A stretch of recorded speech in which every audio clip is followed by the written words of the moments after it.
Voilà, je vous présente la boîte en plastique que j'ai achetée.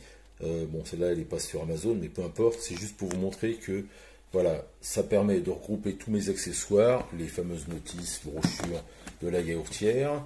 Mais comme vous pouvez voir, voilà, ma boîte est transparente, c'est bien pratique. Et du coup, je sais toujours où j'en suis au niveau de mes pots de yaourt, puisque j'ai acheté un deuxième jeu. Donc là, vous pouvez voir qu'il n'y a plus grand chose dans la boîte, à part quelques accessoires pour d'ailleurs faire la préparation.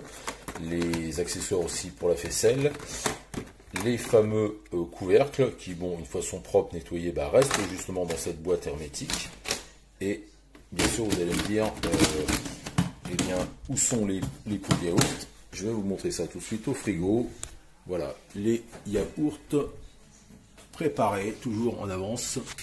Voilà, donc avec des pots différents, des couvercles différents. Donc comme ça, je sais que j'ai un jeu qui est prêt, qui est dans mon frigo, et le prochain sera d'une autre couleur, ce qui est très utile. Et comme vous pouvez voir, voilà, des pots de yaourt d'origine qui sont très pratiques à empiler, à ranger dans le frigo. Je pourrais peut-être pas en mettre 24 dans le frigo, mais voilà, j'en ai toujours au moins 12, et puis ça part très vite parce que ben, on en mange facilement, voilà.